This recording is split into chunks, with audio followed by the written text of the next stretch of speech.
everyone. The next plugin that I want to go over with you is called Digg Digg. 2 G's on both of the Diggs. Now what Digg Digg is it is a social networking sharing plugin. So I'm going to show you again what it does. Okay, here is Digg Digg. Okay, what it does is it puts either at the bottom of your blog post or at the top of your blog post, or you can even have a floating at the side. It puts the share buttons, so your LinkedIn, your Google, your StumbleUpon, your Delicious, your Reddit, Digg, Facebook, the Facebook share, the Facebook like. There's a whole bunch of different ones. This is critical to getting people to share your blog and to get links back into your blog, which the search engines love, and to get people interacting with your blog. Okay, so Digg Digg is within WordPress, so I'm just going to go back over to here to add new plugins, and I'm just going to search for Digg Digg. It's the very first one that comes up. I will install it now, and I will activate it.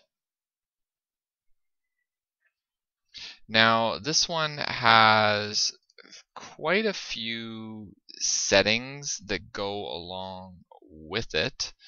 I want to just find something in my other blog here quickly. I wonder why I can't find this one in here. Okay, anyway. So Digg Digg, deactivate it, visit plugin site, Digg Digg configuration. It's actually here rather than creating a menu option. Okay, so we're just going to go there. And okay, so then the very first thing you can do is just enable normal display. Okay, and I'm going to save the changes. So this is what I have in my blog. This is the normal display. Okay, there's other options as well. Okay, buttons are displayed in posts. Okay, I only want them displayed in posts. I don't want them on pages. My pages are going to be for other things. It's usually for static content. But feel free to have it on your home page, to have it on your pages. It's completely up to you where you want to put these. Play around with it. Maybe once you install it, you'll look at it and think, no, that just doesn't look right, and you can take it out. Okay, I've got it set to include all. Okay, I don't have anything that I exclude from digging.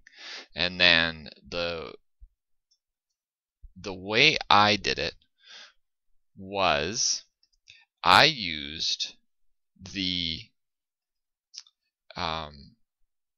you can choose and customize the button layout to display. And just one second here, Digg Digg configuration. I just want to look at something here.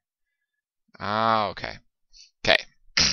So if it says none, then what that means is it's not going to show up. Okay, so now what I do is say, okay, well, I want this one and I want it to be after content. LinkedIn, after content.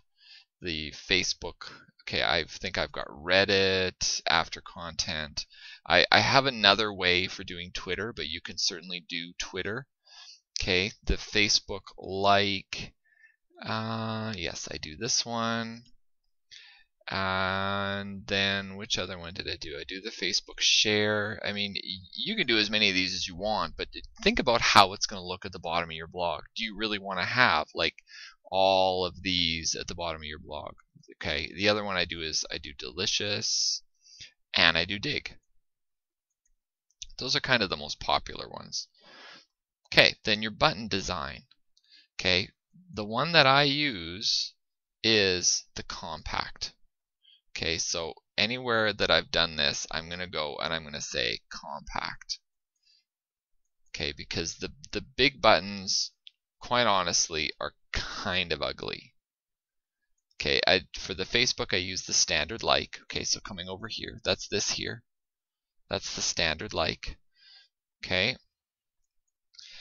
And then where's another one here? Facebook share, I use compact. Digg, I use compact. And then delicious, compact. Did I choose stumble upon? Oh, I like to use stumble upon. I actually get some really good traffic from stumble upon, so I highly recommend that you use it. Okay, and then the other thing you want to do, otherwise it's just really going to look funky. Okay, I'm just going to save the changes and I'll kind of show you what it looks like right now. Okay, so let's open this in a new tab so that I can stay on that page. Okay, now here, let me just click here on my About Me. Yeah, see, I don't have a post is the problem. So let me just do this. Posts, add new.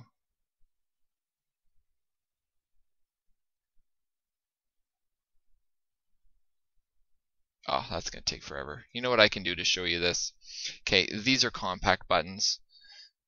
Okay, so I'm just going to come over to my blog and I am going to change my stumble upon to be normal. Okay, so that's this one here. You see what it looks like now? Okay, watch when I refresh my blog. So just let me come down here. I'm just going to have to drag something over onto the screen to save the changes. Alright. Okay, now when I refresh over here, what you're going to see now for this particular post, when it refreshes, you see how this is big now? Okay, so that's what a standard button looks like, as opposed to a compact button. Okay, so that's why I normally just go with the compact buttons.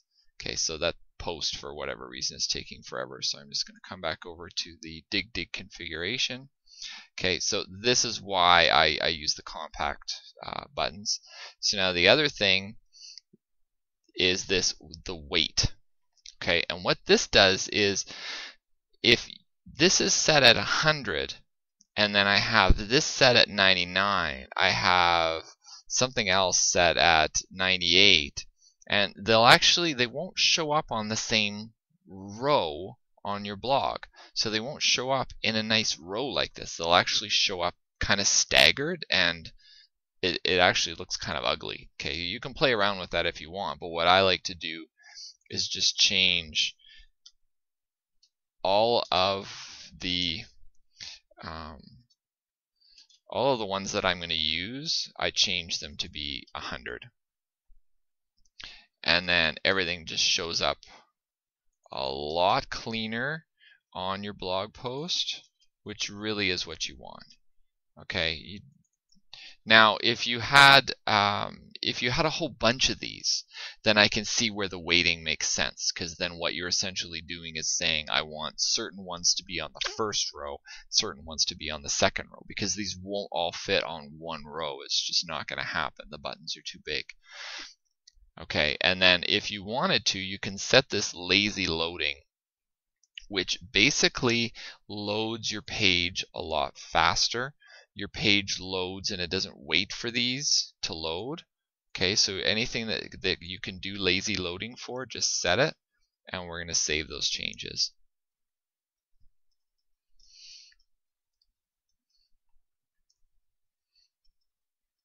Okay, and then there's just some advertising at the bottom here, and so if you wanted to, you could reset everything if you wanted to.